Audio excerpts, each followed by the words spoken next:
So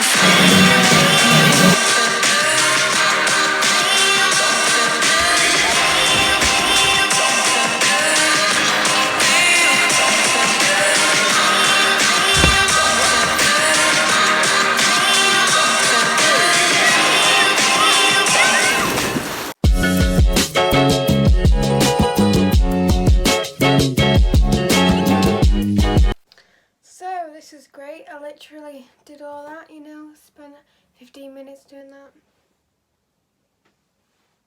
And you can't even see it.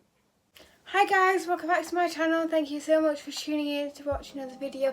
In today's video I'm going to be talking with you guys about my tonsillectomy experience. Obviously, as you can tell, my voice sounds different. I'm not sure if it will sound different on this video, but when I'm hearing it, it definitely sounds different. I can't really talk properly yet. It is still painful to talk and eat. But anyway, I'm just going to be going through my experience with having my tonsillectomy and if I would recommend it. And anyway, let's just get straight into the video. Okay, so my school went back on the 3rd of September and we got a letter like just before we went on holiday that my operation was on the 5th of September, and I was quite worried about that because I'd start year 9, I'd have 2 days in school and then I'd be off for 2 weeks. I had the operation on Thursday the 5th of September and I was quite scared because I'd never been under general anaesthetic, and if you guys don't know what that is, it's basically where they inject this like liquid that like puts you to sleep so you don't feel any of the pain of the operation. I had to wake up at 6:30 and then we drove down to the hospital where the operation was taking place, and we got in okay, everything was fine. We got put in a waiting room. And the pre-op appointment, the pre-op is basically where you go speak to your surgeon. If you've got any questions, you ask them. They talk you through like what's actually going to be happening. So they also told us on the pre-op appointment day that the oldest in the room goes last, and I was in the Peter Pan ward and I think it goes up to like 17, and I knew that I would probably be one of the last being operated, which I was, because when we arrived in the waiting room there was 3 other families. There was a 7-year-old girl, an 8-year-old girl, and a 9-year-old girl, and then there was me. So that was everyone that was being operated in the Peter Pan ward that day. Well, I don't know about that, but we all got put in a room together. Basically it was just one big room split into 4 different sections with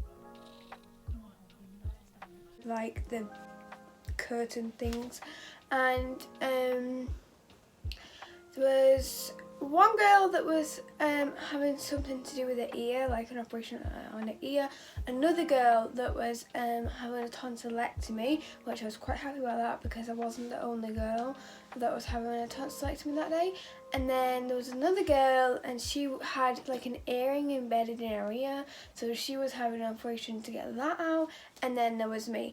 And obviously I was oldest, so I was last, and we arrived at the hospital at 7:30, and then I didn't have my operation until like 2:30, I think. I don't really remember. Obviously I don't remember because I was under general anaesthetic.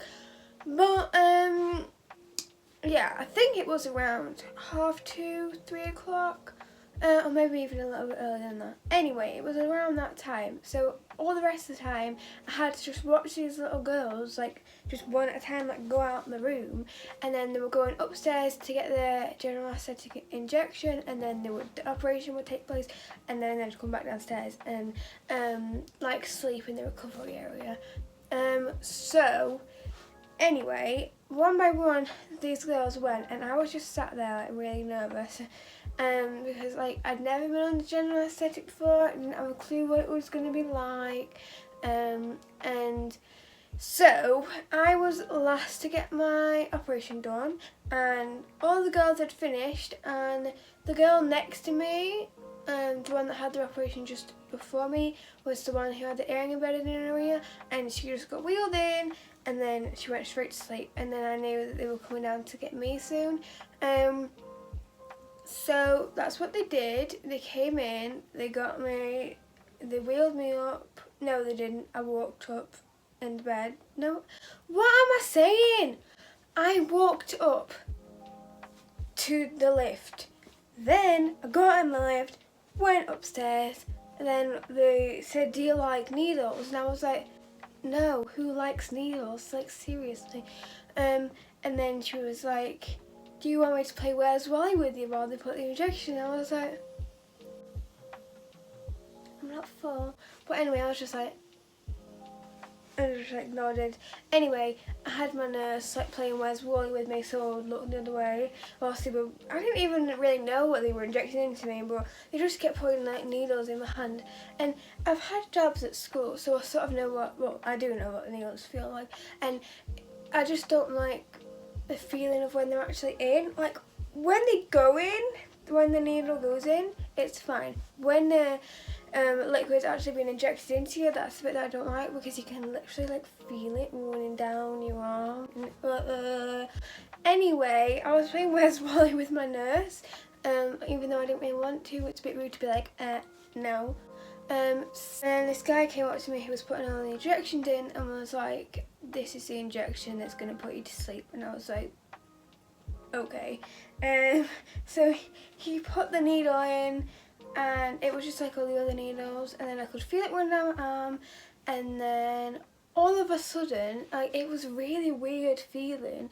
I just remember, I can't really explain this, I just remember my eyes went really blurry. It's so weird how like quickly it puts you out, but my eyes went really blurry, and then it felt like the world was like coming into my eyes. I know that sounds really weird, but like everything was just moving closer and closer, and everything was just really blurry. And then that's it. That was me done. That was me gone. I do not remember anything else. I felt with no pain while the surgery was taking place. But being woken up, I remember just hearing, "Isabella, Isabella, Isabella," and it was my nurse stood next to me waking me up. And yeah, that's like all I heard for like 5 minutes, and I remember just being like, "Oh yeah, I need to wake up now." And I was just like, and I remember I was in so much pain, literally. The amount of pain I was in. The way how I would describe the pain was in a desert for like 14 years, and like, I don't know if you guys have ever felt this, but when your mouth is so dry and like, oh my god, my throat, I just did not know what to do with it. I just, like, I can't even really describe what it felt like, and you guys will never understand what it feels like unless you actually get the surgery done, that is. But my mouth, like, it just felt so dry, and I just remember being like, "I need a drink," and like, I think I ended up crying, or like nearly crying, because I was in so much pain. And they wheeled me back into the recovery room, and I got into bed, and then everyone left, and then I was just like, "I need water." So, and then my nurse came in and said, "Don't drink a lot of water yet, you'll be sick." So I was just like, "I need water." My mouth, like, I could hardly talk. So anyway, I was taking tiny sips of water, and then I was like, "I want to go to sleep." So like, my mum was like, "Okay, go to sleep," because my mum was with me the whole day. So anyway, I got my pillow and was like, "I'm going to sleep." Like, no one talked to me, because like I need to get rid of this pain, and the way that I thought I could get rid of the pain is by going to sleep. So anyway, I just got to sleep, and then the nurse came in, and she had a thing to take my temperature, a thing to do whatever that is. You know, you guys know what I mean, like the strap, yeah. I think it's like blood pressure or pulse or something, I don't know. Anyway, she put that, I put a picture of it on screen. She put that thing on me, and and there was another thing she had to do. Oh yeah, she put this thing on my finger, and I was just like, what is happening now? So anyway, she puts that in my ear, and then goes, I'll be coming back every 15 minutes to take your observations. I was like, I'm not going to be getting any sleep. So anyway, every 15 minutes she'll be wheeling a little trolley in, taking my blood pressure. I don't even know if that's your blood pressure, but I'm just going to say it is. Put my finger on, the other thing in my ear. Every 15 minutes for, like, no joke, like 2 hours. I was like, I just need some sleep. And the nurse was like, you need to eat something, you need to eat something. And she was like, that girl is. I'm like, I came out and like 45 minutes ago. She came out like 5 hours ago. She's had painkillers. I've not had painkillers. And all I wanted to do was like get some sleep. Like I didn't say this to her, but I was thinking it in my head. And she was like, you need to eat before you can go home. And I was like, it's currently like 3:30. We go home at 7 o'clock at night. I think I've got enough time. Again, I didn't say that to her. It was what I was thinking. But I just remember being like, feeling so pressured to actually eat something. Because yeah, this girl was eating, but she got out like 5 hours before. Anyway, she was like, are you going to eat the spaghetti bolognese? And I did actually feel really bad because it didn't look the best, let's just say. It was like a worse version of like school canteen foods. No offence, hospital. So anyway, she brought like this food to me that I didn't even want, that I didn't even like ask for, and it was chocolate cake, like covered in this bright yellow custard. Ugh. Okay, and then what else was it? Oh, that's it. There was some cheese sandwiches, some chocolate cake smothered in custard, or spaghetti bolognese. And I just remember being like, I do not want to eat anything. I want to drink a pool of water and get some sleep. Again, I didn't say this to her, but so I'm sorry if like camera angles just changed. My cousin Etta just FaceTimed me, so like obviously I couldn't just ignore her, so I took the phone off to speak to her. So that's why that's moved. Anyway, I just remember just being like, leave me alone, like I just want some sleep. And my nurse was really, really nice. I'm not like I'm making her out to be like a really mean nurse. She was really, really nice, but it was just, I know it's a job to come and make sure that like I'm okay. But at that point, I was just like, can I just be left alone? But obviously, it's a job. She has to do what she has to do. So she kept coming in every 15 minutes. And anyway, I did feel really bad because all the food that they brought for me to eat, I didn't want any of. Oh my god, my throat needs to stop doing that. It's really annoying. I just remember being like, I'm not going to eat any of this, so there's not really any point in you keep bringing me food out. So that just went cold on the side, and I did feel really bad about that, but I was just like, I've just come out of surgery, I don't want to eat. And then I just remember being like, can I have some painkillers? Like, I need painkillers. So she brought them over. I took the painkillers, and the only reason why I didn't really want painkillers from the start of when I came out, it was, well, I hadn't had any sort of painkillers for like 6 hours. But the reason why I didn't want any was because the girl that was across from me, who had also had a tonsillectomy, they kept bringing her painkillers, but it was like this awful banana flavour. Oh my god, it's horrible. Like, tonsillitis. Why did I say that so weird? Tonsillitis, penicillin. It's actually disgusting. It's so bad. So anyway, it was the tonsillitis. I'm not really sure why they were giving us tonsillitis medication, even though she'd had her tonsils out. Anyway, I was like really worried because I didn't want that banana flavour minging penicillin. Anyway, they brought me ibuprofen, and it's like this strawberry flavour, so that was okay. So I kept taking that.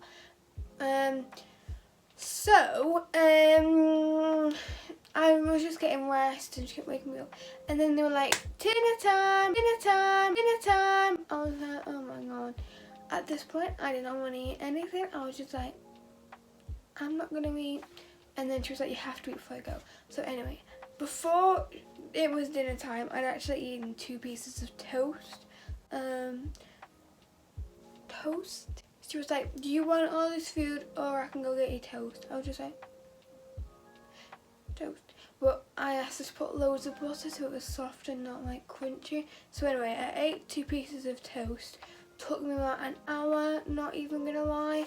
And then anyway, they came around with dinner and they were just like, what would you like? We've got these sandwiches, we've got some tomato soup, we've got some bread rolls. I was just like,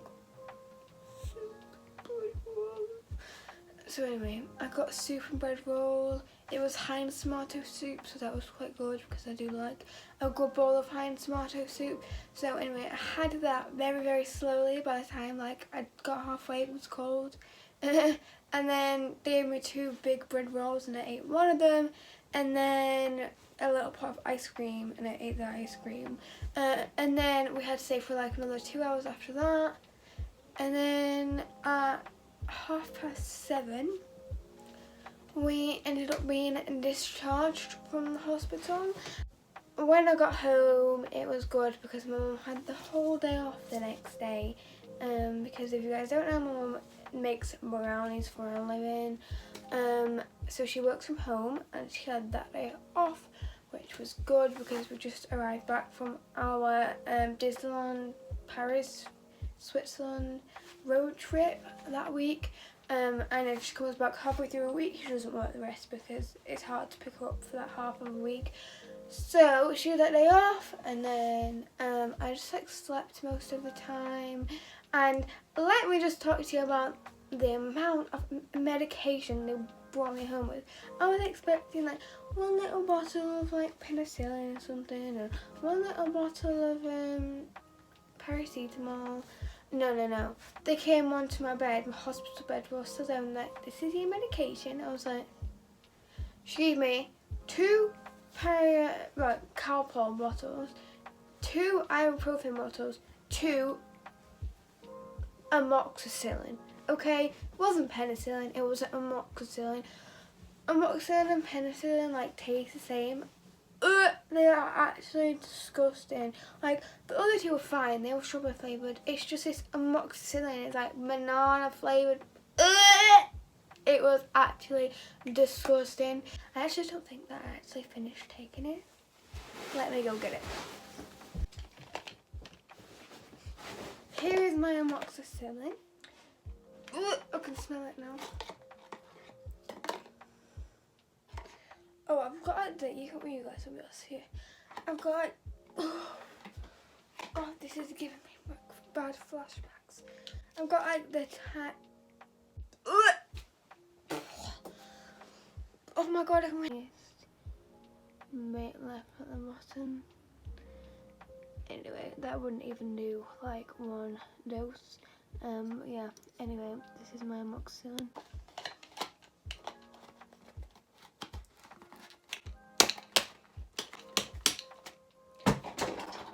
You can go in the bin. Anyway, I'm trying to not make this video like half an hour long, but I was just recovering all of the rest of the week and I was doing a lot of sleeping. But anyway, that's it for today's video. Thank you so much for watching. If you did enjoy, don't forget to give it a like, subscribe and comment down below any future video ideas or tips. Bye guys!